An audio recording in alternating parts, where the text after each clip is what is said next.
سب سے پہلے بات کرتے ہیں ایران، امریکہ، دبئی اور سعودی عرب کے حوالے سے۔ دبئی کے اندر فجیرہ بندرگاہ ہے، وہاں پر 4 بحری جہازوں پر تخریب کاری کا واقعہ پیش آیا ہے اور فجیرہ بندرگاہ پر دھماکوں کی آوازیں بھی سنائی دی گئیں اور جو 4 بحری جہاز تھے جو تیل سے لدے ہوئے تھے ان پر حملے کی کوشش ہوئی ہے اور ان 4 جہازوں میں سے 2 جہاز جو تھے وہ سعودی عرب کے تھے۔ سعودی عرب کے جو وزیر توانائی ہیں، جو پیٹرولیم کے وزیر ہیں، ان کی طرف سے بھی یہ اطلاعات سامنے آئی ہیں۔ انہوں نے بھی تصدیق کی ہے کہ ان کے 2 جہاز تھے جن پر حملے کی کوشش کی اور وہ جہاز سعودی ارامکو جو تیل کمپنی ہے اس سے لدے ہوئے تھے، وہاں سے پیٹرول لے کر امریکہ جا رہے تھے۔ اور دبئی متحدہ عرب امارات کی انتظامیہ نے بھی تصدیق کی ہے کہ 4 جہازوں پر تخریب کاری کی کوشش ہوئی۔ ان 4 جہازوں پر حملہ کس نے کیا ابھی تک اطلاعات سامنے نہیں آئیں اور تحقیقات جاری ہیں، لیکن دوسری طرف سے جو بیک گراؤنڈ میں جو پس پردہ جو چیزیں چل رہی ہیں اس سے لگتا یہی ہے کہ اس پر جو حملہ کیا گیا ہے یا تو ایران کی جانب سے کیا گیا ہے، ایران کے تخریب کار ہیں جنہوں نے اس پر 4 جہازوں پر حملہ کیا ہے، کیونکہ جو صورتحال چل رہی ہے وہ یہ ہے کہ ایران پر امریکہ نے پابندیاں لگائی ہوئی ہیں اور ایران کا جو پیٹرول ہے وہ باہر اب نہیں ایران بیچ رہا، اور دوسری طرف سے ایران نے امریکہ کو دھمکی دے رکھی ہے کہ اگر امریکہ نے اس پر سے پابندیاں نہ ہٹائیں، اسے پیٹرول بیچنے نہ دیا گیا تو وہ آبنائے ہرمز بنیادی طور پر وہ جگہ ہے جہاں سے دنیا کا 1/3 جو پیٹرول ہے وہ وہاں سے گزرتا ہے۔ ایک تنگ جگہ ہے، مضیق ہرمز عربی میں کہتے ہیں اسے اور اردو میں آبنائے ہرمز کہتے ہیں۔ تو ایران کے کنٹرول میں ہے آبنائے ہرمز۔ ایران نے دھمکی دی تھی کہ اگر امریکہ نے پابندیاں نہ ہٹائیں، اسے پیٹرول نہ بیچنے دیا گیا تو وہ آبنائے ہرمز کو بند کر سکتا ہے، یعنی کہ دنیا کے کسی بھی جہاز کو خلیجی ممالک یعنی عراق، کویت اور سعودی عرب وغیرہ سے پیٹرول لے کر کہیں اور پر نہیں جانے دیا جائے گا اس کے راستوں سے۔ تو آبنائے ہرمز کو دھمکی دی تھی بند کرنے کی، تو اس کے جواب میں امریکہ نے اپنا خطرناک بحری بیڑا جو ہے وہ قطر کے اندر تعینات کر دیا، پھر جس کے اندر B-52 جو بمبار طیارے ہیں بحری بیڑے کے اوپر وہ بھی وہاں پر تعینات کر دیے ہیں۔ اور صورتحال یہ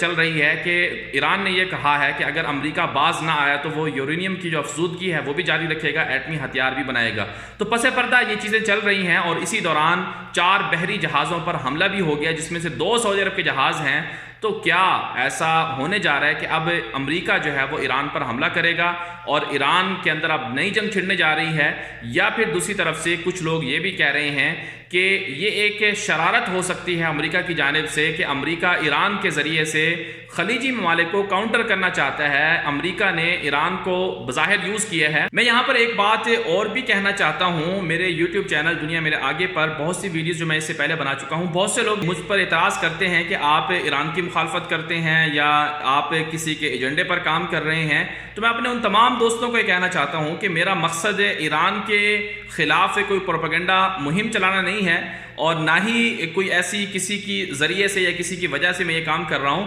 بلکہ یہ میرے ایک اپنا تجزیہ ہے۔ جو خبریں سامنے آتی ہیں، جو واقعات ہو رہے ہیں، ان پر میں تجزیہ پیش کرتا ہوں غیر جانبدارانہ طور پر۔ اصل میرا ہدف یہ ہے کہ پاکستان، مڈل ایسٹ اور باقی جو دنیا کے ممالک ہیں، وہاں کی جو سیاسی صورتحال ہے اس پر گفتگو کرنا اور وہاں جو خطرات ہیں ان سے آگاہی دینا اور ان کا حل بتانا، یہ میرا ہدف ہوتا ہے۔ اور ایران پاکستان کا پڑوسی ملک ہے، ہم اس کے ساتھ اچھے تعلقات چاہتے ہیں اور ہمیشہ سے ایز اے پاکستانی اور ایز اے جرنلسٹ میں بھی یہ کہتا ہوں کہ ایران کے ساتھ پاکستان کے اچھے تعلقات ہونے چاہیے، ایران کے ساتھ سعودی عرب کے، باقی دنیا کے اچھے تعلقات ہونے چاہیے۔ لیکن اگر ایران باز نہیں آتا ہے، اگر ایران جو ہے پس پردہ کسی اور کے ہاتھوں میں کھیل کر خطے کے امن و امان کو تباہ کرتا ہے، تو پھر ہم اس پر بات کرنے کا حق رکھتے ہیں۔ تو یہ جو صورتحال اب چل رہی ہے خطے کے اندر، سعودی عرب اور دیگر خلیجی ممالک کے خلاف ایک پورا جال بچھایا جا رہا ہے اور اس میں ایران کو استعمال کیا جا رہا ہے۔ اب ایک طرف سے کچھ لوگ یہ کہتے ہیں، یہ اعتراض بھی کرتے ہیں کہ ایک طرف سے آپ کہتے ہیں کہ ایران اور امریکہ کے پس پردہ تعلقات ہیں، دوسری طرف سے ایران اور امریکہ میں جنگ ہونے جا رہی ہے، تو یہ کیسے ممکن ہے؟ یہ تو تضاد ہے۔ تو میں ان تمام دوستوں کے لیے کہنا چاہتا ہوں کہ ایران، امریکہ، اسرائیل، یہ تینوں جو ہیں بڑے ملک اور ان کے ساتھ یورپین ممالک کے، یہ سارے کے سارے ایک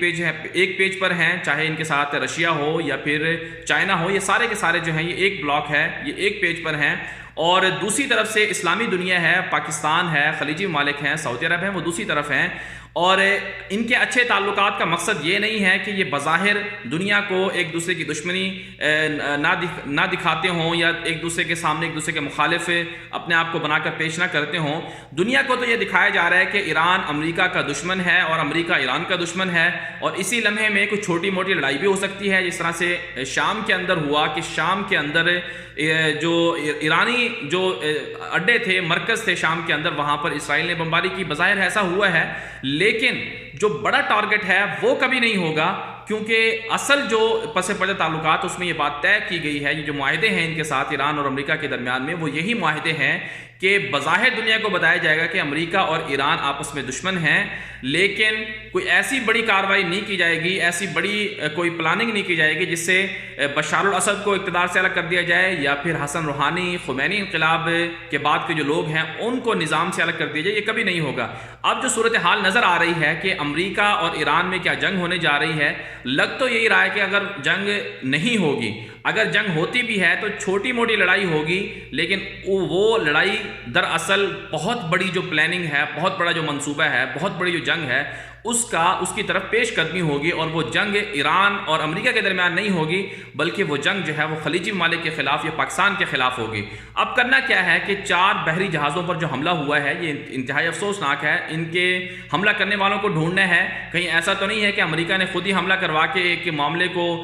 دنیا کو بتانے کی کوشش کی ہو کہ ایران نے حملہ کیا ہے اور ایران اور سعودی عرب کو آپس میں لڑایا جا رہا ہو، یا کہیں ایسا تو نہیں ہے کہ ایران نے ان 4 جہازوں پر حملہ کیا ہو اور تاکہ پھر سعودی عرب کو کہے کہ آئیں آپ بھی ہمارے ساتھ جنگ کریں، سعودی عرب کو مزید الجھایا جا رہا ہو۔ تو خطرناک صورتحال ہے، اور اس کا جو براہ راست نقصان ہوگا وہ نقصان پاکستان کو ہوگا، وہ نقصان سعودی عرب کو ہوگا، گلف کے ممالک کو ہوگا، وہاں کے امن و امان کی صورتحال کو ہوگا۔ پاکستان کے اندر جو سی پیک کا منصوبہ چل رہا ہے، اصل ہدف جو ہے، اصل ٹارگٹ وہی ہے، سعودی عرب یا گلف یا ایران امریکہ کی آپس میں جو تنازع ہے وہ اصل ہدف نہیں ہے، اصل ہدف سی پیک ہے، سی پیک کو روکنا ہے، اسے رول بیک کرنا ہے، یہ اصل ہدف ہے۔ یہی وجہ ہے کہ امریکہ نے جو بحری بیڑا تعینات کیا ہے، بمبار طیارے جو وہاں پر بھیجے ہیں قطر کے اندر، وہ ایران کے لیے نہیں ہے، ان کا بھیجنے کا مقصد ہے وہ صرف اور صرف پاکستان کے خلاف ہے، یا پھر چین کے خلاف جو ہے وہ ایک روایتی طور پر جنگ جو ہے اسے جاری رکھنے کے لیے یہ سب کچھ کیا جا رہا ہے۔ تو بہرحال ایران استعمال ہو رہا ہے، اور ایران اگر باز نہیں آتا ہے تو پاکستان کو بھی اپنا کردار ادا کرنا ہوگا، اور سعودی عرب کو بھی سمجھانا ہوگا کہ اگر سعودی عرب اور باقی عرب ممالک کو بھی پاکستان کے ساتھ اپنے تعلقات کو مزید مضبوط کریں، اور ان کے ساتھ مل کر عالمی سازش کو، عالمی دنیا کی جو اس وقت گیم چل رہی ہے اس کو وہ سمجھنے کی کوشش کریں۔